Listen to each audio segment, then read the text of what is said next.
Hello there. Welcome to 10 tips and tricks for a good start in EU5. In this video, I'm going to cover all manner of different things that have proven to be useful in my various new campaigns that I've been playing in this game so far. I'll be playing in this video out of the perspective of Holland, because I feel like that is one of the places where lots of beginners are seeing at least, but I want to point out that my personal favorite starting point so far in all of my experiences was Meissen. It has a really strong economy early on, pretty decent footing, and you can have a lot of fun if you are into it. Let me know in the comment section which starting points you actually preferred, because the world is big and I've been experimenting around a lot and I'm curious, you know? But back to Holland. So first up, number one tip here is about your early investments. When you're starting out, money in this game is rather limited. Most countries don't have an endless wallet. Some of them have a really huge wallet, the bigger they go, but nevertheless, your early investments matter a lot, even if you have a lot of money to spend. So here goes. First up, you want to spend as much money as possible on your capital city, because that's the point where all of the income generated will be transformed into tax, because, you know, that's where we're filling our wallets from. Apart from that, we want to go for everything that is close to our capital, because that's where the control is the highest. The further away we get from our capital, the lower the control gets. And you see, at the beginning of the game, the drop-off is rather substantial, because, mind you, that's 50% profit change as well. So that's one thing. The other thing that I really want to point out that's really useful to note early on is you want to invest into things that have the highest possible profit per level. I personally think that everything below 0.5 ducats is actually too low to invest into, except for strategic reasons, but this is just a side note. What I really found to be useful to note is that the coin icon here changes depending on the value of the good, but this is something that is very subjective. You really should only look at these numbers. Apart from that, what's really worth investing into early on as well are marketplaces. These transform your produced goods into exports, which is a very good source of income. Marketplaces can only be built in towns and cities, not in rural areas. In rural areas, we could build marketplaces, not marketplaces, market villages. Where are they at? Here. Which provide a very meager trade capacity increase and are really not worth it. When you want to go for trade capacity in the early game, marketplaces are way to go and the best investment in that end. So, if you invest early on also into the most profitable things, be it either RGOs, these are these buttons here, the local specialties so to speak, or into workshops in towns, in cities, that provide the highest income, you should always compare where the most coins are to be made. You should have a economy that goes well in eventually. So let's move on to tip number 2, automation.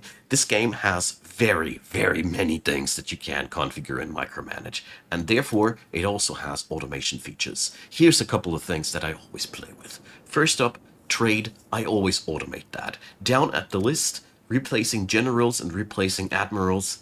I don't like doing that manually, and the AI just picks up the most competent person anyways. Sometimes they have a trait that is better, but it's not worth the brain load for me personally. Apart from that, in this list, I don't like to automate any of these things, but I think if you are not so much into the intricate details, automating laws wouldn't be too horrible, but here, your mileage will massively vary. I really leave it up to you, but these are the automations on this screen that I really recommend. In the economy tab, I also always automate my tax sliders here, simply because I would balance them towards 50% anyways myself, and that is exactly what the AI does for you. So I haven't seen any benefit from doing it manually, except for in times of crisis, lowering the taxes manually. But tell you what, you just uncheck that cogwheel and then you do it for a while and then you just re-enable it. It doesn't lock you out of that either way. All the other automations are not so much to my liking because I really like to control all the other things, but these are automation steps that I really find invaluable and I wouldn't want to play without. So let's move on over to number 3, tax income versus trade income. So the biggest 2 points of income in your game usually are taxes and marketplace and export incomes. The big difference between these two is, and that's really important for me to point out, marketplaces have a low investment, a high yield, and risk. Tax investments have a rather low yield, but because, when you look at the Carpenters Guild, it's not like you're getting 1.08 ducats per month into your wallet. You're getting a friction of this new income as tax income. You see, we do tax or citizens quite heavily, but we would still be only getting 50% of that. So, therefore, it is really, taxes aren't that high, but they are consistent because your country will constantly produce new taxes because your people will consume the goods that are produced here, and therefore it is a save money. I've had it so many times that my trade income was astronomical, and then a war breaks out here, a war breaks out there, a war breaks out there, and suddenly nobody trades anymore, and you're facing a heavy deficit because you were relying on export incomes, and all of the people are like, later, we have to kill people now. We'll be trading next year again. Or maybe not. So this is one thing why I really think investing into tax income sources, RGOs, and manufactories is really important, but also marketplaces. I personally like to go for a solid mixture of 2/3 of my early game investments into marketplaces, because they're strong, and the rest of the third softly into long-term benefits. That worked out really well for me. So number 4, allies and rivalries. So we can, via the diplomacy menu, see how much diplomatic capacity we got. This is your personal metric about how much more capacity you got to ally yourself with people. I strongly recommend to look around you. Look for countries that are roughly your power or your size. You can always check out this relative power metric here. This is also interesting because the AI is also looking at that and comparing you to this metric too. And if you find something who's roughly even to you and a little bit land inwards or a little bit not in your planned course of expansion, try to ally these. And do that until your diplomatic capacity is filled up to 66% or so. That's because alliances are one of the best deterrents against war declarations. If you have a buttload of alliances, usually the AI doesn't even forge a casus belli against you anymore. This is, for me, the best way to keep yourself safe in areas like these where you're surrounded by bigger forces. The other thing is the rivalry mechanic. The game allows you to choose at least one rival, depending on your size, and this is, in my opinion, the best way to choose your direction of expansion. So here, in this scenario, I chose Guelders as my rival, because I can then easily go into the diplomacy menu and start first getting a spy network going, and after that, we can create a casus belli, doing it already against these, and you will have humiliate rival like this here in your list, and this is something you can only do to your rival. If you would try to create a casus belli against a random neighbor like that, you would have a good need to have a good reason for that. Rivalries allow you basically to forge a casus belli because I don't like your face. This is the second easiest way to create a casus belli. The most easy way of creating that I will introduce in the next part of this video, but I want to finish my point about rivalries here. So rivalries should be chosen, in my opinion, to give yourself a direction where you want to expand into, because it gives you a cheap excuse to just punch their faces and take their land. My personal stance. Now, Parliament. And that's where you get your other stupidly easy casus belli from. But I first want to talk about what the parliament does by itself. So the parliament comes together all 5 years usually, and it allows you to go for a specific debate. These debates give you a passive bonus, and if they are successfully gone through, even a permanent bonus. One of my favorites is promote urbanization. If your country doesn't have many towns, this is the cheapest and easiest way to get yourself one. I do recommend, though, to double check the region in question and if you really want to build a town there, because sometimes they have a very, very valuable RGO, and where there's a town, you can't build as many RGOs anymore. And since the debate selects that spot randomly, might be not the stuff that you want to. So if you feel like this is not to your liking, you can go for any other thing that has a high percentile value. They're all pretty powerful and serve as accelerants for several plans. But there's another nice little thing that you can do. So here goes to show off. I'll take the one that has the highest appreciation value. And now when we mouse over here, we see how much support that thing has. When we now go to the parliament down here, we can now use agendas to increase that support up until the 50% mark, where it will successfully be gone through. Let's do that quickly here. Be careful though, sometimes they really want stupid things from you. Sometimes you can also smuggle randomly a law change in that you wanted to have. It's really worth checking these out. Anyways, let's do that. 50%. And now thing would be successful, but also you can now make parliament requests. And here you can just ask your parliament to make a casus belli against anybody. Let's make one against Utrecht. Oh, we want to take this specific province, and now we have a fabricated casus belli that we can just use to punch their faces with. This is really, really powerful. The only downside is a low cost of stability, but this is seriously one of the most easy ways to get yourself the right to war declare on a lot of people. I wonder how long it'll stay like that. It might be one day in the future you'll be telling me in the comments that this has been nerfed, because I find it's really powerful. Use it. Anyways, number 6, tips about research. So research in this game is a slow beast, only increased by mostly making your people more literate. So any building that increases that is really, really interesting and powerful. Two things I want to add into this point. For one, use this diagram and look at the points down there which you want to have and go for it like that, so you have a focused approach onto that. The tech tree of this game is so wide that I wish the game would allow you to manually ignore certain text to reduce the bloat, but we can't, sadly.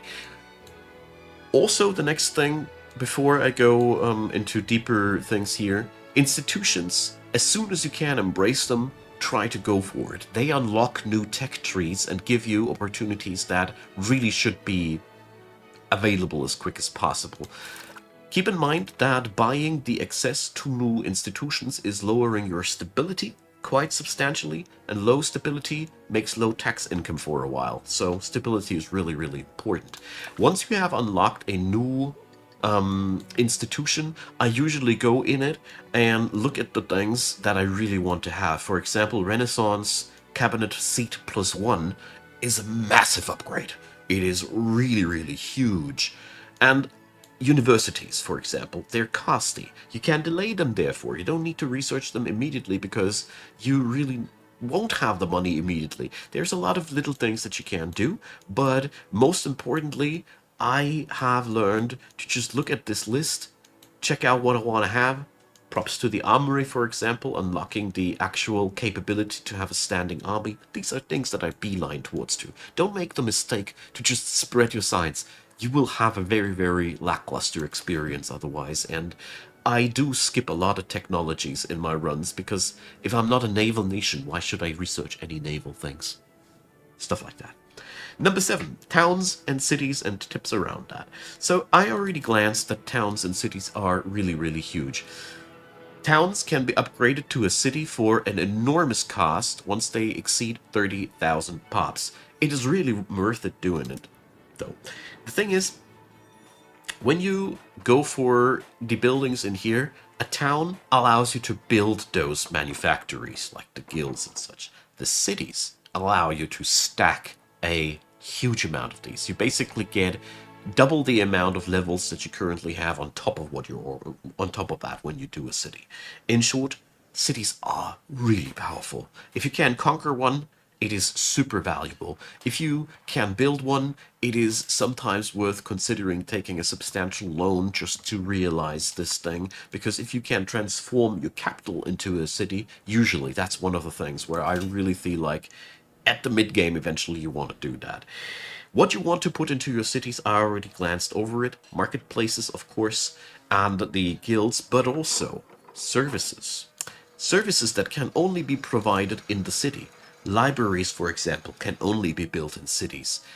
Libraries double down in two useful things. For one, they increase the literacy of your people, but also they create consumption of goods that can be produced and taxed them again. So they might have an upkeep cost, and that is the real downside, but they also stimulate your economy.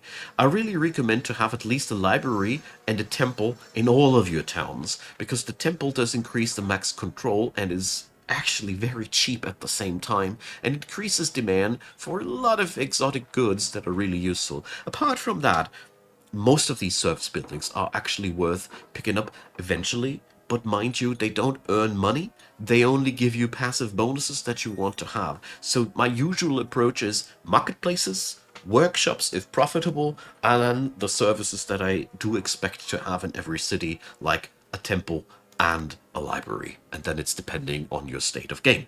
So, number 8, local food production. This is one thing that early game doesn't really matter that much.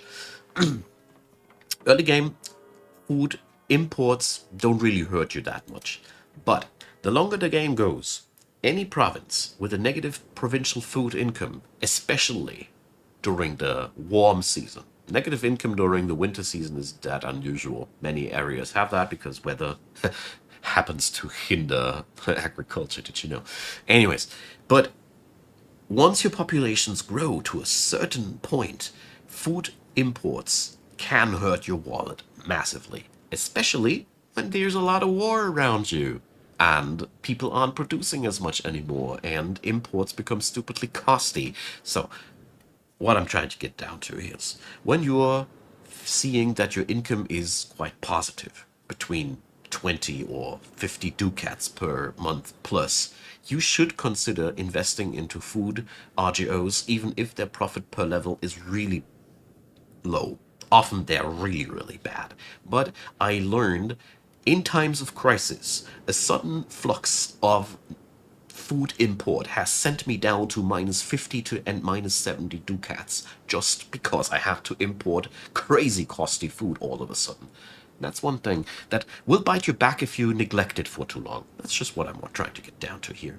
So, number 9, expansion tips. So, when you are going and trying to expand your empire, be it either through warfare or turning people into vassals or just expanding your territory because you started as Hungary or any other huge land, it always goes down to a very similar point. The center of attention is your capital. From there on out, you eventually build roads.